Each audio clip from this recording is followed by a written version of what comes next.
Steven Spielberg. A name that needs no introduction. But I'll give him one anyway for the sake of prose. An icon. A dream weaver. One of the best filmmakers ever. From Jaws to Indie to E.T. to Jurassic Park to Schindler's List to Saving Private Ryan to AI to Catch Me If You Can to Minority Report.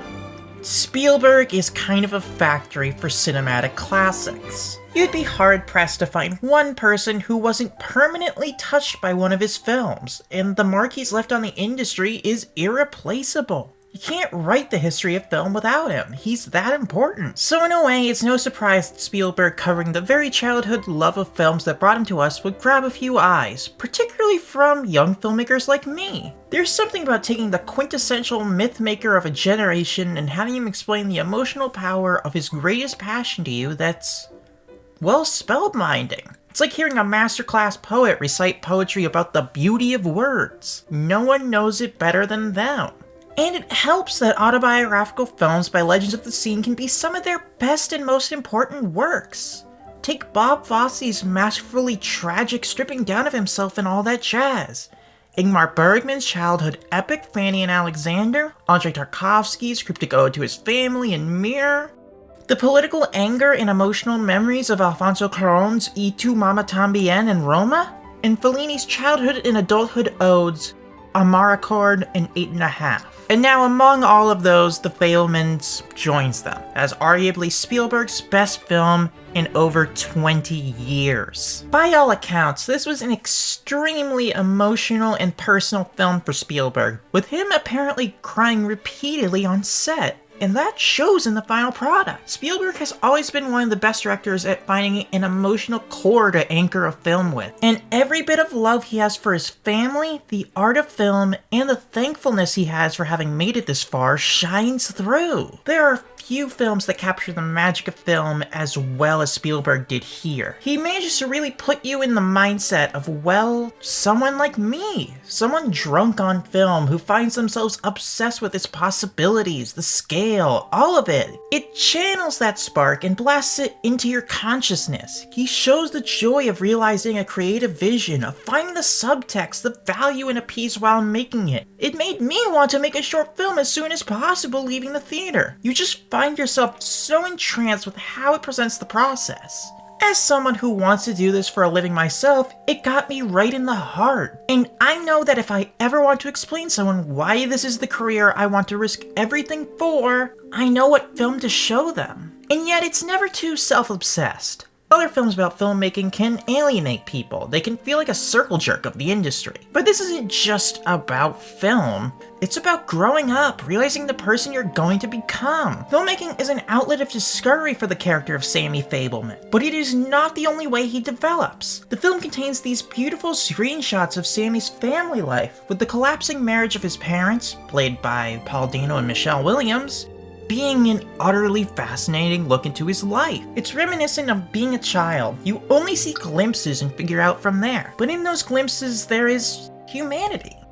There's no real malice involved, it's just a simple case of growing apart and finding your place in life. And you see how that shapes and reflects a lost Sammy through the simplicity of glances and small interactions around him. This also includes Sammy's other adolescent influences, his Boy Scout troop in Arizona that helped him make his earliest works, his large eccentric family that indeed once did bring home a monkey, his dad's love of technology. But of course, I'd be remiss if I didn't mention the role of his Jewish upbringing. Admittedly, I can't comment on any accuracy or specifics. I was raised Catholic in a town where I met one Jewish family, so I'm no expert on any of this. I may be the Gentiliest of Gentiles. But it still clearly was a part of Steven's upbringing that they clearly wanted to bring to the film, and it definitely managed to communicate to me even as an outsider. The alienation in areas where everyone else is Christian, the one house without Christmas lights in the neighborhood as the film puts it, the togetherness of traditions that feel uniquely their own, and the scenes of anti-Semitic bullying faced in the film. While I again cannot comment on the accuracy of any of this,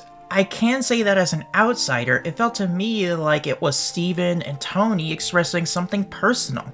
something they wanted to show as they remembered it. And considering how much media is made about Gentiles like me, it kind of feels good seeing a Jewish director get to express that about himself freely and as personally as he wanted to. Regardless of my outsider status, that personal element communicated to me.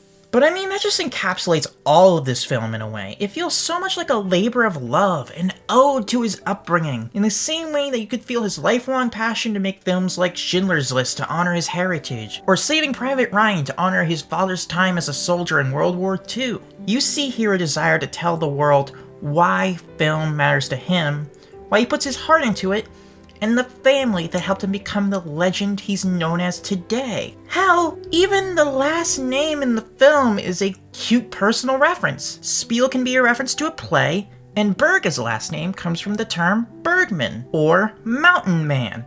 Spielberg, Fable Man. Films are in a way fables, he is the Fable Man. It's cute, I like it. Basically, if you're looking for the classic Spielberg heart, it's here tenfold, with one of his most beautiful and touching portraits to date. This is one of those films that truly reminds you there is no one in film like him. And it is among the best in his career, with films like Schindler's List, E.T., Jaws, Jurassic Park, and AI. Yes, I said AI is one of his best films.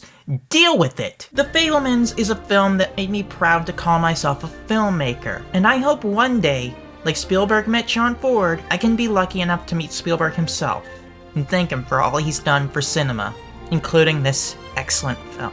Steven Spielberg's The Fabelmans gets a 9 out of 10.